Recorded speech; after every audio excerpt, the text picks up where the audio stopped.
Hi, how are you? And you're very welcome along this evening to our next chapter, which is diet and nutrition. A very important topic for us, for all aspects of the exam, for the theory, for our PAP, which you're in the middle of now, depending on when you're watching this video, and also just in general, it's important for us as for our understanding of it. Okay, so what are we expected to know? We're expected to know all about carbohydrates.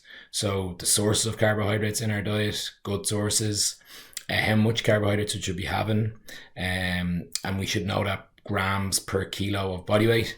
Same for protein. What does protein do? Why is it so important to eat? When should you eat it? How much should you eat it? And once again, that goes by our kilograms in weight. So we'll know our grams per kilograms. We need to know about fats, good fats and bad fats, and what they're essential for. And we also need to know about fibre in our diet, okay? That's what we're going to try and get through now in the next 10 to 15 minutes. And then we also need to know about hydration in this chapter. And we also need to know about sports supplements. And all of it is linked to before, during, and after sport. So this is from the department. So before, during, and after performance. So what should you do with protein and carbohydrates before, and fat and so on. Hydration is important to being hydrated. So why is water so important to us, and what's the difference between water and isotonic drinks and hypertonic drinks and hypotonic drinks? Challenges of sports supplements. So that's not drugs in sports, that's a different chapter. The role and the relative contribution of energy systems. Okay, so we need to know about the three energy systems, and that's really, really important. It's kind of put into this chapter. I think it should be a standalone chapter on its own, to be honest. See about its two forms of it. So analyze the role and explain their deep words, they're deep, what's the word? Bloom's taxonomy, them type of words that we need to know. And then be able to design a dietary plan. Okay, so you should be able to do that. So today we're going to try and learn about what we need to do before, during, and after performance in a physical activity.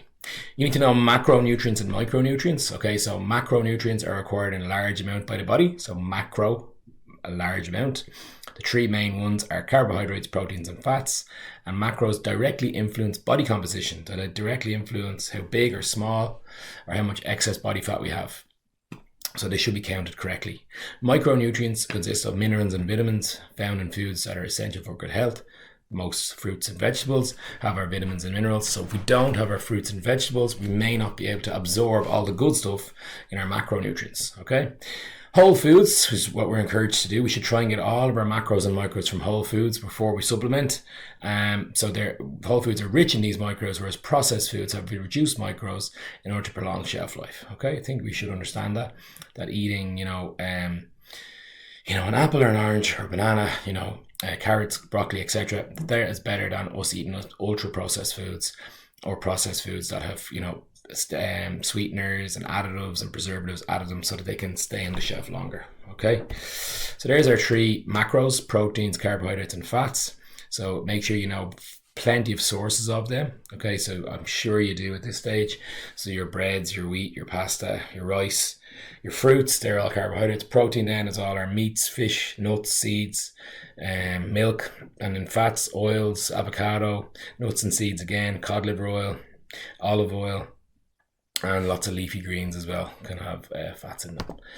So, and then there's your micronutrients. Okay, so minerals come in all shapes and forms, and vitamins, like I said, majority of fruits and vegetables and nuts. Okay, biggest thing I would say is people are very good at their macros but aren't so good at micros, and then they don't absorb the good macros they have been eating. Carbohydrates, this is our energy source. This is our petrol, this is our diesel, this is our fully charged car. Okay, they're broken down into the digestive system into glucose. Carbohydrates, I'm just going to call them carbs for speed, if you like. So if you see me saying carbs, I'd like you to say carbohydrates in written exams and so on, but carbs for speed of delivery today. So they're stored, so it's broken into glucose, and they're stored in our liver or muscles as glycogen, where it's used as a source of energy for our brain and muscles during physical activity. Okay, so that's our petrol, our diesel. Inadequate amount of carbohydrates in the diet can result in tiredness, lack of energy, and underperformance. If you think back to a time when you played a football match, hurling match, camogie match, swimming, golf, and you were tired in the last 10 or 15 minutes, you're more than likely, maybe other factors as well, you didn't have enough carbohydrates in your diet. The day before you perform, particularly if it's a high intensity exercise, okay, over 60 minutes, generally we need to have a more plentiful supply of carbohydrates in our system, and we should eat extra carbohydrates the day before.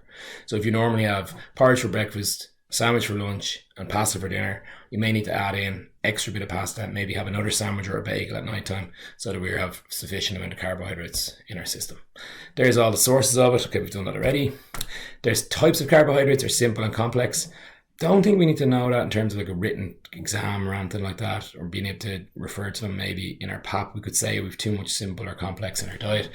But simple are short-changed, broken down quickly, mainly found in refined and processed foods. Bread, pasta, food with added sugar. So they don't grow anywhere, bread, pasta and food. They're made, okay? Stuff with added sugar. So that'd be like a half time when people have wine gums and Jaffa cakes. It's a quick source of carbohydrates. Complex takes longer to break them down. So there's a slow, gradual release of energy. Examples: whole grains, beans, legumes, and starchy veg. If you have porridge in the morning for breakfast, that's a slow release in carbohydrate throughout the day. If you have Cocoa Pops, that's a quick one. Okay, we've lots of sugar in there, so we might have a sugar spike and our energy levels will be affected. Slow release, we love. Quick one to get us through the day. You know, Cocoa Pops or Frosties, or, you know, what else do people have? Fucking Pop-Tarts. Not so good, not nutritious, no nutrition value. We need to get the complex carbs into us so that we have slow release of energy throughout the day. There's pictures of our complex and our simple carbohydrates. How much should I have? This is really important. Put a star beside this, pause the video. So depending on what type of player you are, so if you're a recreational basketball player, 4 to 5 grams of carbohydrates per kg of body weight. So if I'm 60 kg, that's 300 grams of 300 grams of carbohydrates, which isn't a whole lot, as you will know. A regular gym user, so every day, maybe going to the gym, or 5 out of 7 days, 5 to 6 grams. And then an elite athlete, we just skip on to him or her, 8 to 12 grams per kg of body weight per day, because they're probably training 2 or 3 times a day, so they need that energy source. It says it on the left hand side, 2 hours per day. Okay. Protein. Happy with carbohydrates? Where could this come up in your PAP? I do not consume enough carbohydrates, and it is affecting my energy levels in my match. Okay, I do not eat enough carbohydrates, and I find that I am tired in school because I'm training 4 out of the 5 days in the school week. So that's where you might reference this in your PAP, and you might say you've tracked it using MyFitnessPal. Okay, and you weighed your food, and you know how much 100 grams of carbohydrates is. Okay, hope that's good. That's our energy source. Protein, what's its source? What's its function? To build and repair tissues, make enzymes, hormones, and other body chemicals. Amino acids, they are the little small chains that are the building blocks of protein. The body cannot produce essential amino acids. We have to get it from the diet. And essential amino acids are found in protein-rich foods such as meat, fish, eggs, soy, tofu, and quinoa. They are all amazing sources of protein. Okay, there's our protein requirements. Okay, so but same as our last slide, essentially. So an adult is 0.7 grams per kg, teenager 40 to 60 grams per kg, regular sport participant 1.2 to 1.4 grams, and elite athletes 1.5 grams is really essential for them because they're training so much. Okay, so that's per kg of body weight. It says it on the left hand side there. Okay, if you're 80 kg and you are performing in an elite sport, or you're training every day of the week, you need to be having maybe 140 grams of protein a day. And if you work that out, it takes a lot to get that in. Okay, so source of protein, I think we know well. They're broken down into amino acids. I'm skipping on to fats. Important macronutrient that it provides energy for daily functioning, supports cell growth, protects organs, and helps maintain body temperature. If consumed in excess, can lead to weight gain, development of health concerns, and there's no golden rule for intake of this bad boy. Fats are classified good and bad. So good fats, let's get them into our diet: avocados, eggs, oils, nuts, salmon, leafy veg. Bad fats are margarine. These are all processed French fries, donuts, cookies, pastries, etc. They are not good for us. Okay, final one for tonight: fibre. Very important for good health. This will be in lots of breads, and our seeds will also be on our vegetable peels and our fruit peels. Help and keeps the intestines healthy and prevent constipation. Fruits and vegetables. Picture of them. Gives carb loading. Okay, so recommended for endurance events longer than 2 hours. I would argue that this is also important for our Gaelic footballers and our hurlers and our camogie and our rugby players, because if you include your warm-up and maybe 15 minutes for half time, you're up to around 2 hours. So we're increasing our glycogen stores. Generally involves eating more carbohydrates on the days leading up to the event. It's too late to eat that great carbohydrates on the morning of the event. Must be careful consideration with carbohydrate intake before, during and after exercise, and low GI foods, those are slow release foods, are preferred for carb loading as they don't interfere with glucose levels. So that's our porridges, our brown bread, our pasta, our rice. Okay, and there's a guideline of it. 1 to 3 days before the event, our carb increase up to that 8 to 12 grams per kg. And we can also reduce our fat intake, because this will be provided by carbs. And then training should be also tapered. So now I'm consuming more carbohydrates and burning less. So I'm going to have loads of stores to perform in the event. Okay, so increase carbs, tapering the results of training, increase glycogen stores in the body. During an event, so session lasting 1 to 2 hours, can be with 30 grams per hour. That's like a little energy gel. That's a couple of wine gums. That's a Jaffa cake. Okay, as it increases, then so should your increase. So if it's 2 hours, 60 grams per hour, 3 hours. So that'd be marathon runners. They'd be eating a good bit when they're on endurance events, big cycles, and so on.